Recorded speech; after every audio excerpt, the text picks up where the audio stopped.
All right, welcome back to It's New. Got really good news. Morty is gone all week long, so you guys could tune in. You can like the video finally. You can subscribe twice if you want because Morty is not here all week long. Probably the best move. It's a Monday, and you guys are probably so excited because it's just great news on a Monday. So, yeah. I mean, I knew you could clearly you're happy. I'm not excited. I'm not excited. I'm not happy with you guys. And who's mad at me because what did I do? We both had an interview. I'm mad at all of you, but especially Greg. Greg was the ringleader in this. I know why. Go off for one day. For one day. I know why you're angry.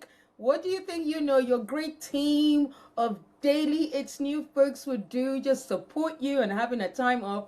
No, you make fun of me in like a 2-3 minute long. Oh, the whale watching. Going on about my whale watching at SeaWorld and about how it was a hurt and everything. You're just upset because you didn't see any whales on the beach. It broke my heart. You guys broke my heart.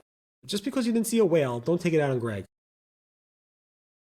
We reference it so much. We need to recount it once a year. Yeah, your recount though. Your recount. You made yourself part of the story. How did you?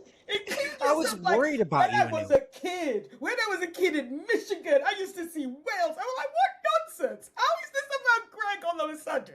What?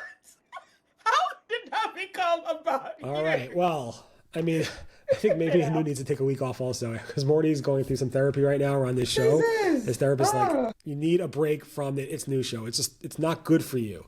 And I think Anu needs a break from us. So maybe next week, Anu, go for some real whale watching. In 2 weeks, I'm going to Crete. I am going to Crete at the end of the month, and maybe I'll. Do they have whales there? Whales. I wouldn't. Well, I'll let you know. Or not, depending on how kind and supportive you're going to be. Yeah, be quiet, Greg. Nothing from you.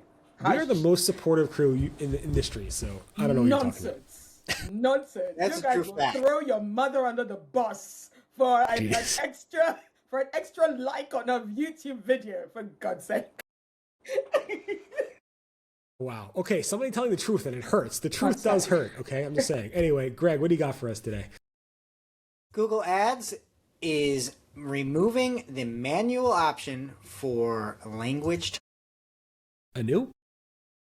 Google has given more limits for Google merchant agencies. All right, and we got new flash controls on Google Search. Google hiring a content automation PM, and some more little AI news. All right, Greg, whenever you're ready. Okay, so first and foremost, today is the 17th. And if you are not aware, there will be some changes coming to Google Ads campaigns that are limited by budget and are set on a target. I got a question. Are there any good videos about this August 17th update? Anything out there? PPC Live. Not at all. PPC Live, Anu had a great breakdown with Ginny, her history. Highly, highly, highly, highly recommend that. Also, we had Ginny on Marketing O'Clock as well. So you can pick your flavor, but I would recommend Anu's video. Oh, so stop it. Good to know. Stop it, please. I think the biggest notes that have kind of surfaced lately is that there will be absolutely no changes if your campaigns are not limited by budget. So that has been crystallized and is crystal clear. The second thing is that this is not a hard date. So if you are looking at, say, hey, I'm through the 18th and the 19th and I haven't really seen any changes, Ginny did extrapolate on that, saying it's going to be kind of phased in. So it's not something that you can say, oh my gosh, this week was great, I don't need to do anything. That is not the case. You need to be judicious in looking at your performance, and you need to make sure that everything is performing well. Obviously, you're going to need to raise some of those targets up or move your budget up into a not limited zone. So that's just, I guess, the few new things I would say to this. My biggest takeaway from the video was basically that you asked Ginny, why is this the most confusing update on the planet? And she's like, because you're all dumb. She didn't say that. Oh, well, I would have said that. No, she never would say that. That's not our Ginny. She should have said that. No. I got to say, if you listen to both of the podcasts or videos about them, you'll be a lot more clear. I think it's more a PR issue with some different messaging that seemed confusing, but knowing that there's no changes at all to anything not limited by budget makes sense. And we also talked about alternatives. If you don't have more budget, it could be maximized conversion value is still a sound option. So it should be a lot more clear now. Something else that is a little bit less clear, at least to me, as to why Google Ads is removing the manual setting for language targeting. Apparently, this is to simplify language targeting, to eliminate redundancy and errors. So basically, Google's saying, in the past, you had to choose a language that you were targeting. You'd have a different campaign targeting that language, and you'd have different ads and all that. Now Google is good enough to know what the language is itself. So if you've got different ads in there, it will serve the proper ad to that language so you can consolidate and make things simpler. Additionally, there are no exclusions. There have not been exclusions, so that's not anything new. And then you shouldn't need to restructure your account according to Google, but you probably might want to, because in the past you'd have to have different campaigns, and now you can essentially use one campaign. So they're saying you don't have to. It doesn't mean you shouldn't if you're trying to do that. My biggest question with this is it seems sort of like a first step, right? Where there wasn't really anything broken with it. This is helpful to me if I were putting a Google hat on right now saying, what could I do to improve the lives of advertisers and spend more money, make it more helpful? I would say it's further steps down the road could be, now that we don't have language targeting, could we do translation?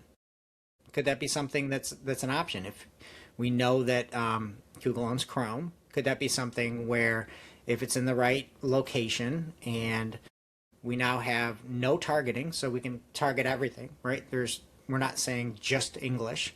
Could ads be translated into Spanish? Right. Could a landing page on Chrome be auto-translated to Spanish? As long as you're in the U.S., who cares? So to me, this seems more like a first step towards something bigger. But who knows? Again, I don't have any issues with this at all. You still will need to make ads in those specific languages. So yeah. I don't know. Yeah, we'll see. It should be. If they're going to do the whole auto translation thing, they're going to need to fix how they do translation. Like the Google system doing like Google Translate is not an efficient way. It's for like basic conversational. If you're new in a country and want to understand what people are saying, but I would not advise it's being used. Yeah, even Google does not advise that. Google says itself, like, do not use Google Translate to translate your pages because it's not perfect. But maybe they'll help you use Google Translate and say, do you confirm that this is good? And I don't know, I agree with Greg on this. I was wondering maybe it was more like people were like entering the wrong location by accident, and it was as a way for Google to figure it out better for them. I don't know, but I do agree with Greg. You make more sense there. Talking about migrations, I think we have some other news on Google Ads. I'm not going to start on the migration stuff. I'm going to start on the merchant center because Barry doesn't listen to me, and I told him exactly what I was going to do. And this is what I get from my team of people. Greg, yeah, you can close your mouth now. It's a bit of chaos right now. I'm betting people wish Mordy was here. Anyway, so Google Merchant Center for agencies, some of you might will remember that was launched in March, where there's like a dedicated hub for, Merchant Center for agencies. But now Google have updated the help doc for, how to use it, saying that there's now a limit that in terms of you can now link up to 1,000 client Merchant Center accounts on the single agency account. That would be good for, I'd say, actually a smaller agency, a bigger agency that probably has lots of clients and that have loads of Merchant Centers. I don't know, that would be enough for them. But yeah, I guess that's a limit for folks. Greg, actually, I was interested in getting your opinion as to whether that would be enough or whether people will want more. The 1,000 mark? Yeah. That's enough. That's enough? Okay. Who's got 1,001 clients? It's like because this is a merging center for like agencies, like one agency having, and maybe one client has more than one merchant center. No, that doesn't happen. Yeah, I mean, 1,000's big, and then you just spin up another address, and you got 2,000.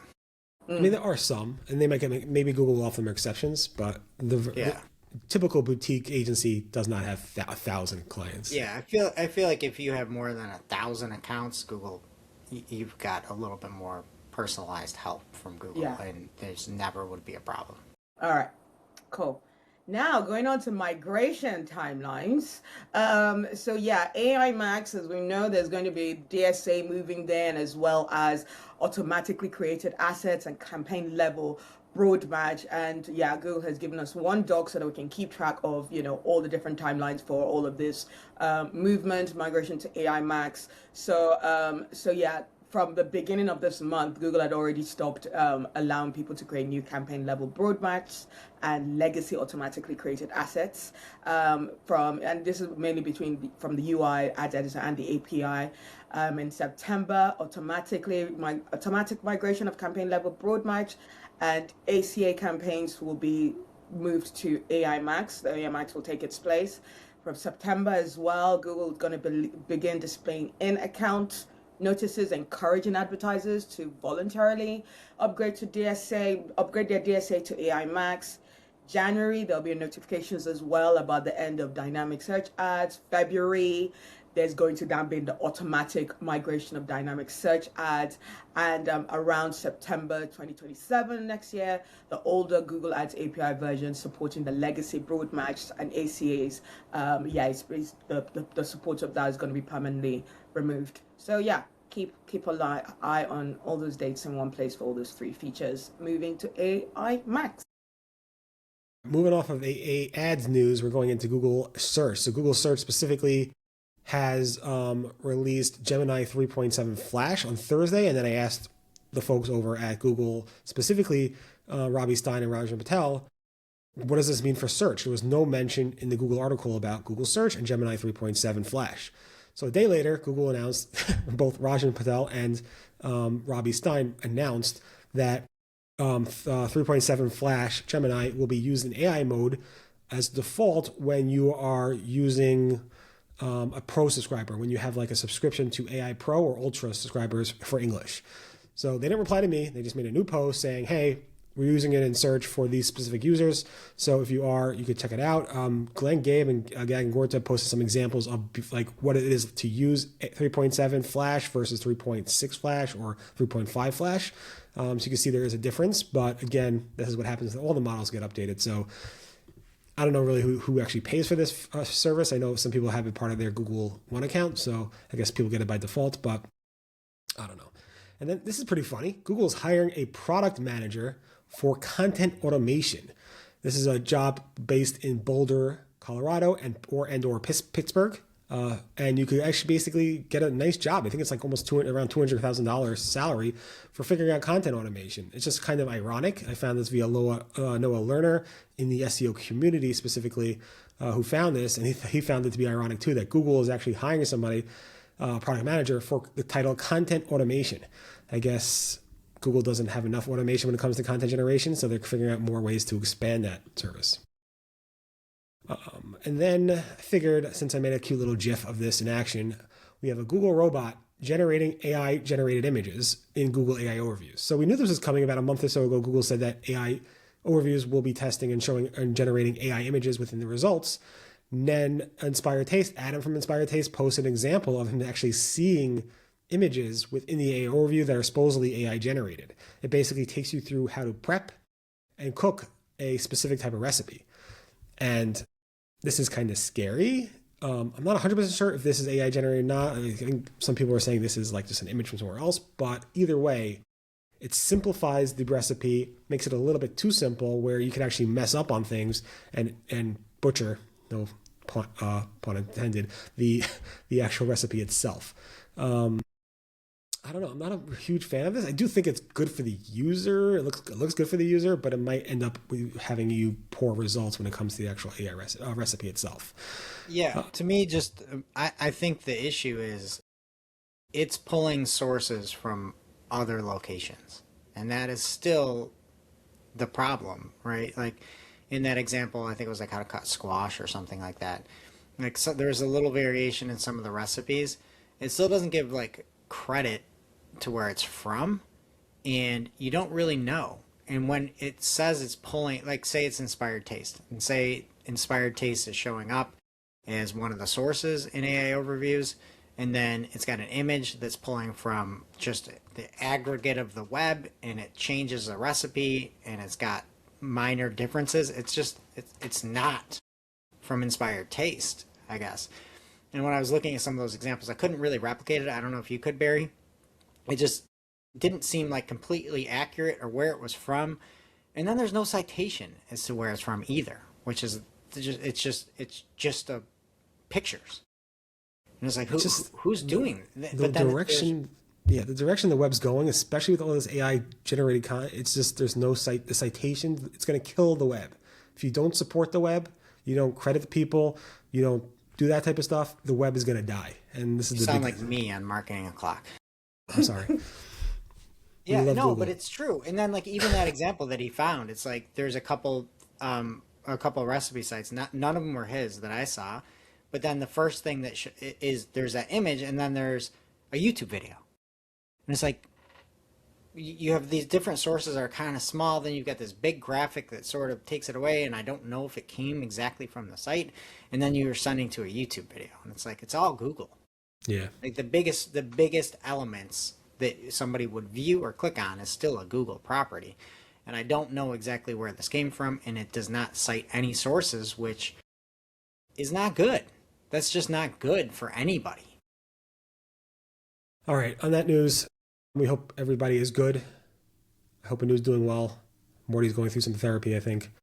And Greg, I need to get that. I need to go to that therapist and give my side of the if you want to go to Mordy's Vacation was good, Anu? Yeah, she was at a beach. I was at a one beach. day. I was at the beach. Nice. Beach. Yeah. You deserve it. You deserve it. Anyway, thank you all. Back tomorrow. Maybe. Oh, God. Bye. Maybe. Very maybe. Jesus.